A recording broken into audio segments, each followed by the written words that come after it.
झुकती है दुनिया, झुकाने वाला चाहिए। ये बात कहीं ना कहीं एक बार फिर से सिद्ध होती हुई दिख रही है और लोग कहने लगे हैं कि झुकता है केंचुआ, झुकाने वाला चाहिए। 24 घंटे पहले जो मुख्य निर्वाचन आयुक्त विपक्ष के नेता को धमकिया रहे थे, अल्टीमेटम दे रहे थे, कह रहे थे माफी मांगो, 24 घंटे बाद उन्हीं के अधिकारियों की भाषा ऐसी पलटी है कि हालात बदल गए, जज्बात बदल गए और बार बार आरोपों को झूठा बताने वाला केंचुआ अब अनुरोध करने लगा है। जी हाँ, कैसे अनुरोध कर रहा है, किस बात पर कर रहा है, वो भी देखेंगे। उधर पूर्व चीफ जस्टिस संजीव खन्ना ने भी गुजराती जोड़ी को जोरदार झटका दिया है। कहा जाता है कि अंत भला तो सब भला, मगर ऐसा लगता है कि स्वघोषित विश्वगुरु और नकली चाणक्य की सत्ता का अंत ही गड़बड़ होने वाला है, गड़बड़ेशन से भरने वाला है और 50 साल तक राज करेंगे वाला जुमला जुमले रह जाएगा। एक देश एक चुनाव को लेकर पूर्व चीफ जस्टिस संजीव खन्ना ने बेहद महत्वपूर्ण राय दी है। बिहार में राहुल गांधी ने चुनाव आयोग के अधिकारियों को खुली चेतावनी दिया है, उस पर भी बात करेंगे। उधर आम आदमी पार्टी के नेता कह रहे हैं कि मुख्य निर्वाचन आयुक्त ज्ञानेश कुमार मूर्ख आदमी है और भी बहुत कुछ कहा है, उस पर भी बात करेंगे। विस्तृत चर्चा करेंगे सुप्रीम कोर्ट में एसआईआर के मामले पर होने वाली सुनवाई की और देखेंगे कि जो जमीनी हकीकत, जो सच्चाई पूरा देश देख ले रहा है, वो सुप्रीम कोर्ट में बैठे मिलाड लोग और होने वाले चीफ जस्टिस सूर्यकांत क्यों नहीं देख पा रहे हैं। तो एकदम आसान भाषा में केंचुआ का सच देखने और दिखाने की कोशिश करेंगे। ढेर सारी रिपोर्ट्स का सार समझेंगे। इसके अलावा भाजपाई सत्ता किस तरीके से पत्रकारों और सवाल करने वाले संस्थानों को मिटा देना चाहती है, उसका एक नया नमूना सामने आया है। सुप्रीम कोर्ट को ठेंगा दिखाते हुए गुजराती जोड़ी के लाडले कहे जाने वाले मुख्यमंत्री की सत्ता ने गजब का कारनामा किया है। इन सभी मामलों पर एकदम तगड़ी वाली चर्चा करेंगे, इसलिए वीडियो को आखिर तक देखिएगा। पहली बार है तो चैनल को सब्सक्राइब करके घंटी बजा दीजिए, टन से लाइक और शेयर करना आपकी जिम्मेदारी है। ये सारे काम बिल्कुल फ्री हैं, यानी मुफ्त में आप इस चैनल को मजबूत कर रहे हैं। 2 सेकंड लगता है, तुरंत निपटा लीजिए। इसके अलावा आपको मालूम है कि हम किसी धन्ना सेठ या राजनीतिक दल के दम पर नहीं चलते, तभी खुलकर आपके मुद्दों पर बात हो पाती है। हमारा काम पसंद आता हो तो इस QR कोड या फिर मोबाइल नंबर का प्रयोग करते हुए जो भी हो सके आर्थिक सहयोग भेजने का प्रयास जरूर करें। बहुत बहुत धन्यवाद। कहा जाता है कि हिंदुस्तान जैसे देश में प्रोसेस ही पनिशमेंट है। किसी को परेशान करना हो, उसकी जिंदगी तबाह करना हो, उसे डराना हो, झुकाना हो तो सिस्टम का दुरुपयोग करते हुए मुकदमा दर्ज कर दीजिए। अलग अलग सरकारों ने ऐसे बहुत सारे कानून बना रखे हैं जिनमें किसी को भी लपेटा जा सकता है। यह अलग बात है कि समयबद्ध तरीके से अगर कार्रवाइयां होती तो व्यक्ति बेगुनाह होने की सूरत में जल्द से जल्द बरी हो जाता और जवाबदेही तय होती तो फिर फंसाने वाले भी पकड़े जाते। मगर आप तो जानते हैं भारत में पीढ़ी दर पीढ़ी मुकदमे चलते हैं और यदि सरकार ही किसी को टॉर्चर करना चाहे तो फिर कुछ भी संभव है। यूं ही थोड़ी ना 5-5 साल से उमर खालिद जैसे तमाम नौजवान जेलों में बंद हैं और अब तक किसी जज की हिम्मत नहीं हुई, किसी अदालत की हिम्मत नहीं हुई उन्हें जमानत देने की। इसी प्रोसेस को पनिशमेंट का नाम दिया जाता है और यह सब इसलिए होता है क्योंकि गलत FIR करने वाले, गलत तरीके से गिरफ्तार करने वालों के खिलाफ, गलत तरीके से फंसाने, मुकदमा लादने वालों के खिलाफ कोई कार्रवाई नहीं होती। 5 साल 10 साल बाद जब सुनवाई पूरी होगी तब पता चलेगा कि तो बेगुनाह था, मगर इस बीच जो सजा मिली, जो झेलना पड़ा आरोपी को, उसका जिम्मेदार कौन है? उसके जिम्मेदार को कुछ नहीं होता बल्कि उसका प्रमोशन होता रहता है, उसे कोई सजा नहीं मिलती। इसी बात का दुरुपयोग चौतरफा नजर आता है। पिछले 11 साल में तमाम ऐसे मीडिया संस्थानों को हर तरीके से टॉर्चर करने के आरोप मोदी सत्ता पर और भाजपाई सरकारों पर लगा है, जो सत्ता से सवाल करते हैं। चाहे न्यूज क्लिक हो या फिर पुराना वाला NDTV हो, अब तो कुछ होगा नहीं, सेठ के कब्जे में है। वायर हो या फिर आप इस तरह के किसी भी संस्थान का नाम ले लीजिए, कितने पत्रकारों की हत्याएं हो गई, कितने लोगों को सालों साल जेलों में रखा गया, कई बार बता चुका हूं। सिद्दीक कप्पन और जुबैर को ही याद कर लीजिए। पिछले दिनों हमने आपको बताया था कि राजद्रोह जैसे कथित कानून में दवायर के सिद्धार्थ वरदराजन के खिलाफ FIR दर्ज की गई और यह मामला इसलिए दर्ज हुआ क्योंकि भारतीय सेना के एक अधिकारी ने एक बयान दिया था जिसमें कहा था कि ऑपरेशन सिंदूर में हमारे विमान इसलिए बर्बाद हुए क्योंकि पॉलिटिकल लोगों ने हाथ बांध रखे थे। यानी बताया गया था कि यहाँ हमला नहीं करना है। ये बातें तो हम सबने सुनी है, सबने देखा भी है। यही खबर छापने के लिए वायर के खिलाफ मुकदमा कर दिया गया, समन जारी हुआ, मामला सुप्रीम कोर्ट पहुंचा। कोर्ट ने राहत दी क्योंकि वरिष्ठ पत्रकारों ने BNS की धारा 152 की वैधता को चुनौती दिया था। जस्टिस सूर्यकांत और जस्टिस जयमाल्या बागची की पीठ ने नोटिस जारी किया। अब खबर है कि एक बार फिर से असम पुलिस ने दवायर के खिलाफ दूसरे मामले में राजद्रोह कानून लागू किया है। इसमें सिद्धार्थ वरदराजन और करण थापर का नाम शामिल है। यहीं पर आपको याद दिला दें, करण थापर साहब वही हैं जिनके इंटरव्यू में भक्तों के भगवान, महामानव, नॉन बायोलॉजिकल, विश्वगुरु, हिंदू हृदय सम्राट पानी मांगने लगे थे। यानी सवालों से इतना घबरा गए थे कि पानी पीने के बहाने इंटरव्यू छोड़कर निकल लिए और शायद उसी अनुभव के आधार पर आज तक किसी भी असली पत्रकार के सामने नहीं बैठते हैं। बैठते हैं उसी के सामने जो पूछे कि आप थकते क्यों नहीं हैं, जेब में पर्स रखते हैं कि नहीं, बटुआ जिसमें पैसा होता है, और अमवा काट के खाते हैं कि चूस के। असली पत्रकारों का सामना करने की हिम्मत नहीं होती है, न तो प्रेस कॉन्फ्रेंस करते हैं। अनुभव है पुराना पानी मांगने का और छोड़ के जाने का। अब एक बार फिर से जो समन भेजा गया है उसमें कई सारी खामियां हैं। एफआईआर की कॉपी भी नहीं है, यानी ये अपने आप में गड़बड़ नजर आता है। समन के जवाब में दोनों पत्रकारों ने कहा कि हम किसी भी जांच में सहयोग के लिए तैयार हैं, लेकिन भारत की संवैधानिक अदालतों द्वारा जो निर्धारित पूर्व शर्तें हैं वो पूरी होनी चाहिए। एफआईआर में क्या है हमें उपलब्ध कराइए, किस मामले में आप जांच करना चाहते हैं ये तो बताइए, और बिना ये बताए आप समन जारी नहीं कर सकते। यानी किस बात के लिए अपराध दर्ज है, क्यों दर्ज है, ये बिना कुछ बताए असम की पुलिस ने बस यूं ही बुला लिया है, कह दिया कि 22 अगस्त को असम में फला जगह पर आ जाइए, नहीं आएंगे तो आपको गिरफ्तार कर लिया जाएगा। अब जरा सोचिए, हाल ही में सुप्रीम कोर्ट ने जो बातें कही उनसे यह निकलता है कि खबर लिखने या वीडियो बनाने के लिए आप इस तरह से कार्रवाई नहीं कर सकते।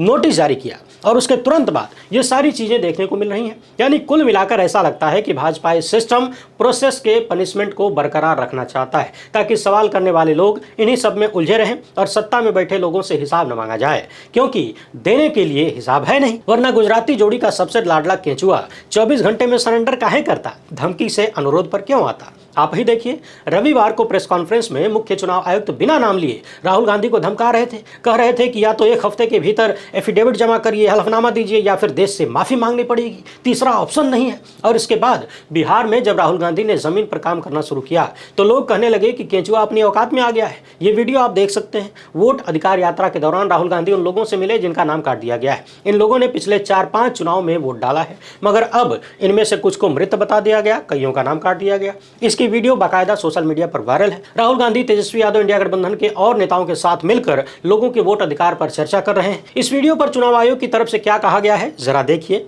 लिखा है कि कृपया, अच्छा शब्दों पर ध्यान रखिएगा, पहला शब्द है कृपया, वीडियो में प्रदर्शित निर्वाचकों की ईपीआईसी संख्या एवं विस्तृत विवरण प्रपत्र में उपलब्ध कराने की कृपा करें। क्या आपने ध्यान दिया, कृपया से शुरू हुआ और कृपा करने तक पहुंच गया है केंचुआ। आगे लिखा गया है कि ये डिटेल हमें दीजिए ताकि हम आगे की कार्यवाही कर सकें। साथ ही अनुरोध है कि संबंधित निर्वाचकों का सहयोग करते हुए निर्धारित समय के भीतर दावा प्रस्तुत करें। यानी 24 घंटे पहले विपक्ष के हर आरोप पर मिसलीडिंग, इनकरेक्ट, फैक्ट चेक का ठप्पा लगाकर झूठ बताने वाला केंचुआ अब कृपा करें, अनुरोध जैसे शब्दों का इस्तेमाल करने लगा है। यानी जो लोग अब तक अहम ब्रह्मास्मि की मुद्रा में थे वो अब अनुरोध की मुद्रा में नजर आने लगे हैं। इसीलिए कहा जाता है कि जनता से बढ़कर कोई नहीं है। वैसे एक सवाल ये भी है कि केंचुआ विपक्ष के नेताओं से क्यों कह रहा है कि आप हमें डिटेल उपलब्ध कराइए। अरे हर एक नागरिक जो 18 साल का हो चुका है उसको वोटर बनाना चुनाव आयोग की जिम्मेदारी है। उसे खुद अपने लोगों को भेजकर जिनका वोट कटा है सबको जोड़ने के लिए कार्रवाई करनी चाहिए। और रविवार को तो ज्ञानेश कुमार झूठ बोले ही ना कि घर घर जाकर उनके बीएलओ ने फॉर्म एकत्र किया है, तो अब एक बार फिर से भेज दीजिए, जिनका छूटा है उनको शामिल करिए। आपका काम क्या है सोचिए। एक वक्त था जब चुनाव आयोग और पूरी व्यवस्था ज्यादा से ज्यादा लोगों को वोटर बनाने और उनका वोट डलवाने का प्रयास करती थी, लोगों को वोटिंग के प्रति जागरूक किया जाता था। मगर अमृतकाल में बार बार ऐसे उदाहरण सामने आते हैं जहां चुनाव आयोग खुद ही बाधा बनता हुआ दिखता है। पुलिस वाले वोट डालने से रोकते हैं, वो भी पिस्टल दिखा के। वैसे तब और अब से याद आया, बताया जाता है कि 1960 के दशक में पहली बार बिहार से बूथ कैप्चरिंग की रिपोर्ट आई थी। बूथ कैप्चरिंग कैसे होती है या होती थी ये सब हमने कई बार फिल्मों में भी देखा है, और हाल फिलहाल में तो भाजपाइयों ने फिल्म दिखाई, वो भी फेसबुक लाइव करके, ये वाली जहां एक भाजपा नेता का बेटवा लगातार बटन दबाया जा रहा था और भौकाल जमा रहा था।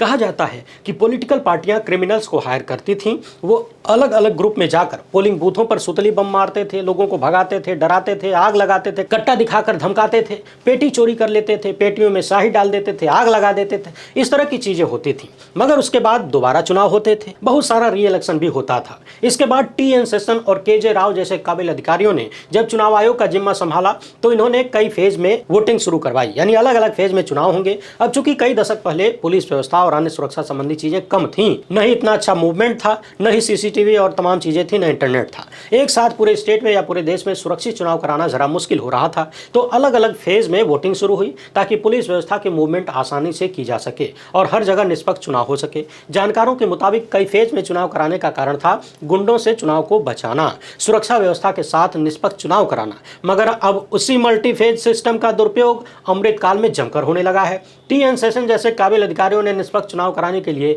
पुलिस फोर्स के मूवमेंट के लिए कई फेज में चुनाव कराना शुरू किया और अब वोटर मूवमेंट शुरू हो गया। यानी पहले पुलिस को यहां से वहां मूव कराना था और अब आरोप लगने लगे हैं कि फर्जी वोटरों को यहां से वहां मूव कराया जा रहा है। सिस्टम वही है, उपयोग बदल गया। फर्स्ट फेज में यहाँ वोट डालो, सेकंड फेज में वहां वोट डालो, जिस स्टेट में चुनाव हो वहां वोट डालो, घूम घूम के वोट डालो। इसे ऐसे समझिए कि आपने कलम का आविष्कार किया लिखने के लिए और कलम गलत लोगों के हाथ में चली गई तो उन्होंने उसी कलम का उपयोग करते हुए लोगों की आंखें फोड़ना शुरू कर दिया। एसआईआर का मामला सुप्रीम कोर्ट में चल रहा है। आने वाले लगभग 100 घंटों में सुनवाई होगी, मगर सवाल यह है कि जो चीज पूरा देश देख पा रहा है उसे माननीय सुप्रीम कोर्ट और वहां बैठे काबिल जज क्यों नहीं देख पा रहे। हाल ही में हमने रिपोर्टर्स कलेक्टिव की 2 रिपोर्ट आपके सामने प्रस्तुत की। एक में बताया गया था कि किस तरीके से उत्तर प्रदेश के यूपी के 5000 से ज्यादा लोगों को बिहार में एक निर्वाचन क्षेत्र में चुनाव आयोग ने लिस्ट में शामिल कर दिया है। बिहार के वाल्मीकि नगर से ये खबरें सामने आई। सोचिए, अभी उत्तर प्रदेश का तो एसआईआर हो नहीं रहा है, तो क्या ये नहीं लगता कि जानबूझकर घुसाया गया होगा।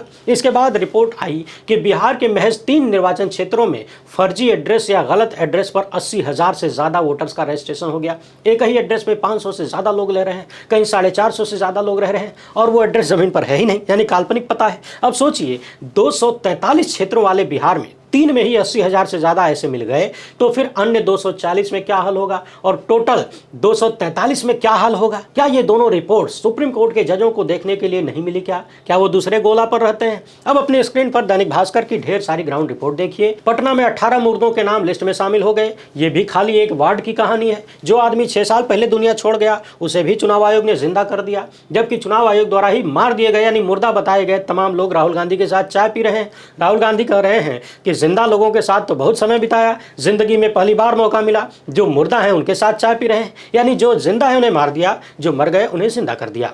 एक नजर इधर भी डालिए, यादव बाहुल्य एरिया में वोट काटे जाने का आरोप लगा। कहा गया कि चौथी पीढ़ी तक का कागज मांग रहे हैं। फोन करने पर भी बीएलओ फोनवा नहीं उठाते हैं, आते नहीं हैं। इंटरनेट पर सारी खबरें उपलब्ध हैं, आप चाहें तो पढ़ सकते हैं और मिलाड लोग, माननीय मिलाड लोग भी चाहें तो पढ़ सकते हैं। अगर भाजपा ही मुख्यमंत्रियों के यहाँ जाके खाने पीने से फुर्सत मिल जाए तो, पार्टी करने से फुर्सत मिल जाए तो, या फिर यहाँ वहाँ जाके भसड़ियाने से टाइम मिल जाए तो इन खबरों को मिलाड लोग मद्देनजर रख सकते हैं। खबर इधर भी देखिए, भाजपा के ही बीएलए ने डीएम से शिकायत की। कहा कि 655 लोगों के नाम कई बूथों पर दर्ज हैं, गड़बड़ी के भयंकर आरोप लगे। इसके अलावा हाल ही में द हिंदू में एक रिपोर्ट छपी जिसमें सीएसडीएस ने बताया कि किस तरीके से चुनाव आयोग द्वारा मांगे गए दस्तावेजों की कमी न सिर्फ एक व्यक्ति को उसके अधिकारों से दूर कर सकती है बल्कि परिवारों तक के लिए नुकसानदेह है और इसका सबसे ज्यादा असर गरीब और हाशिए पर पड़े समुदायों पर पड़ता है। याद करिए, पहले दिन से ही हम यही बात दोहरा रहे हैं कि इन सब का सबसे बड़ा नुकसान गरीबों के लिए होगा, जो पिछड़ा समाज है उसके लिए होगा, चाहे वो किसी भी जाति का हो, किसी भी धर्म समुदाय का हो। इसके अलावा कितनी सारी गड़बड़ियों के आरोप और बाकायदा सबूत वरिष्ठ पत्रकार अजीत अंजुम ने देश और दुनिया को दिखाया,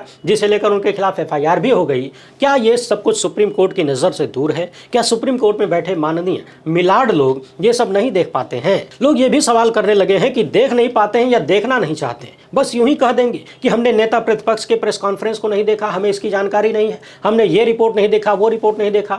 आखिर जो बात पूरा भारत देख रहा है, जो गड़बड़ी हम सब देख पा रहे हैं, वो सुप्रीम कोर्ट काहे नहीं देख पा रहा है? सवाल है कि देख नहीं पा रहा या देखना नहीं चाहता। और फिर यदि आप मीडिया में, सोशल मीडिया में नहीं देखना चाहते तो जो लोग ग्राउंड रिपोर्ट कर रहे हैं उन्हें बुला के देख लीजिए, पूछ लीजिए, उनके पास सबूत है, उनको बुलाकर बात क्यों नहीं होती? और बगल में ज्ञानेश गुप्ता को खड़ा कर दीजिए, उनको बताया जाए कि धमकाने से लोकतंत्र नहीं चलता है, सवालों के जवाब देने से चलता है, जिम्मेदारी और जवाबदेही तय करने से चलता है। केंचुआ की धमकी के बाद नेता प्रतिपक्ष राहुल गांधी ने बिहार में चुनाव आयोग के लोगों को चेतावनी दी है और कहा है कि जिस दिन दिल्ली और बिहार में इंडिया गठबंधन की सरकार आएगी, आपके खिलाफ कड़ी से कड़ी कार्रवाई की जाएगी, क्योंकि आप भारत माता पर आक्रमण कर रहे हैं, लोकतंत्र और जनता के अधिकारों पर आक्रमण कर रहे हैं। आप हमसे हलफनामा मांग रहे हैं, एक दिन पूरा देश आपसे हलफनामा मांगेगा। उधर कांग्रेस का कहना है कि चुनाव आयोग देश में स्वतंत्र और निष्पक्ष चुनाव कराने में पूरी तरह से फेल रहा है। अब तो स्पष्ट हो चुका है कि चुनाव आयोग के नेतृत्व में ऐसे अधिकारी बैठे हैं जो कि सबको समान अवसर सुनिश्चित नहीं करवा पा रहे हैं। इसके साथ ही चुनाव आयोग का नेतृत्व करने वाले लोग मतदाताओं के साथ धोखाधड़ी जैसी अन्य चीजों से बचाने का प्रयास भी नहीं कर पा रहे हैं। सत्ताधारी दल से डरते हैं और उनके इशारे पर काम करते हैं। इधर आम आदमी पार्टी के सांसद संजय सिंह ने कहा है कि मुख्य चुनाव आयुक्त ज्ञानेश कुमार मूर्ख आदमी है। सीसी की बातें सुनकर लगा कि इनका नाम दरअसल अज्ञानेश कुमार होना चाहिए। अज्ञानता की बात करते हैं, या तो वो मूर्ख हैं या फिर जानबूझकर मूर्ख बन रहे हैं, या फिर वो हम सबको मूर्ख समझते हैं। जो सवाल पूछे जाते हैं उसका जवाब नहीं देते और तर्कहीन तथ्यहीन बातें करते हैं। एक महीने में आपने 65 लाख वोट काट दिए और जोड़ा एक भी नहीं। आपको 65 लाख लोग मिल गए नाम काटने के लिए और पूरे बिहार में एक आदमी नहीं मिला नाम जोड़ने के लिए। याद करिए, उनसे पूछा गया था, यानी चुनाव आयुक्त से पूछा गया था, मुख्य चुनाव आयुक्त से, कि कितने लोगों का नाम जुड़ा, तो कोई जवाब नहीं दिया। संजय सिंह कह रहे हैं कि आप 1 महीने में उस बिहार से तमाम डॉक्यूमेंट मांग रहे हैं जो बाढ़ में डूबा हुआ है, ये कैसा SIR है? आपके BLO कैमरे के सामने मरे हुए लोगों का साइन करते हैं, आपने क्या कार्रवाई की? अमेरिका के राष्ट्रपति डोनाल्ड ट्रंप का कार्ड बन गया, आपने क्या किया? कुत्ते का निवास प्रमाण पत्र बन गया, आपने क्या किया? बाकी आप जनता को, हमने पहले दिन बताया था कि ये सारी एक्सरसाइज किस लिए हो रही है। अब एक नजर इधर दौड़ाइए, आप लगातार सुन रहे होंगे एक देश एक चुनाव, एक फलाना, एक ढिमकाना। इसके पीछे की भी कहानी क्या है, क्या जुगाड़ है, हम कई बार डिस्कस कर चुके हैं। इसका कितना बड़ा नुकसान है देश की जनता के लिए, लोकतंत्र के लिए, संविधान के लिए, यह भी हमने चर्चा किया है। अब इस मामले पर सुप्रीम कोर्ट के पूर्व चीफ जस्टिस संजीव खन्ना ने समिति से कहा है कि ये संघीय ढांचे को कमजोर करने जैसी चीजें हैं, ऐसे तर्क सामने आ सकते हैं। अपनी लिखित राय में पूर्व चीफ जस्टिस कह रहे हैं कि 1 नेशन 1 इलेक्शन चुनाव आयोग को जरूरत से ज्यादा अधिकार देने जैसा हो जाएगा, यानी अनियंत्रित शक्ति चुनाव आयोग को मिल जाएगी। यह विधेयक चुनाव आयोग को बहुत बड़े निर्णय लेने का अधिकार दे देता है और प्रत्यक्ष रूप से यह राष्ट्रपति शासन जैसी व्यवस्था हो जाएगी। साथ ही साथ यह संविधान के अनुच्छेद 14 यानी कानून के समक्ष समानता से भी संबंधित है। केंद्र सरकार जब चाहे राज्य सरकार की बागडोर अपने हाथ में ले सकती है, कहीं भी राष्ट्रपति शासन लग सकता है। यह व्यवस्था न्यायिक रूप से भी संदिग्ध होगी, क्योंकि संविधान ने जो संघीय ढांचे की परिकल्पना दिया है, यह उसका भी उल्लंघन होगा। पूर्व चीफ जस्टिस का कहना है कि साल 1951-52 में, 57 में, 62 में या 67 में एक साथ चुनाव होना एक संयोग था, यह कोई स्पष्ट या संवैधानिक आदेश नहीं था। आप यूं समझिए कि शुरुआत में जब पूरे देश में हर चुनाव पहली बार होना था, तो निश्चित तौर पर एक साथ होगा, लेकिन समय समय पर अलग अलग कारणों से कहीं सरकार गिरती रही, बनती रही, तो सबका समय अलग अलग हो गया। तो शुरुआत में या फिर 3-4 बार जो एक साथ चुनाव हुए, वो एक संयोग था, कोई आदेश नहीं था। चीफ जस्टिस ने यह भी कहा है कि अदालत के फैसले किसी भी तरह के ऐसे प्रावधानों की आवश्यकता की घोषणा नहीं करते। आपको बता दें कि पूर्व चीफ जस्टिस संजीव खन्ना से पहले भी कई पूर्व चीफ जस्टिसों ने 1 नेशन 1 इलेक्शन की खामियां बताई और कहा कि ये लोकतंत्र के लिए ठीक नहीं है। चुनाव आयोग को बहुत ज्यादा शक्ति दे दी जाएगी तो ऐसे में गड़बड़ हो जाएगा, संवैधानिक व्यवस्था चरमरा जाएगी। बाकी आप तो जानते ही हैं, सत्ता में जो बैठे लोग हैं उनके लिए संविधान और संवैधानिक व्यवस्था कितना मायने रखती है। अब कुल मिलाकर सवाल यह है कि जो लोग हर हाल में कुर्सी से चिपके रहना चाहते हैं, वो अपनी हद को और कहां तक लेकर जाएंगे। भारत के कई पूर्व मुख्य न्यायाधीश जैसे you Lalit, DY Chandrachud, JS Khehar, सब ने इस विधेयक पर चिंता जताई। बाकी इतना ध्यान रखिए कि मरता क्या न करता। अब तो चारों तरफ चर्चा होने लगी है कि हुजूर को मालूम है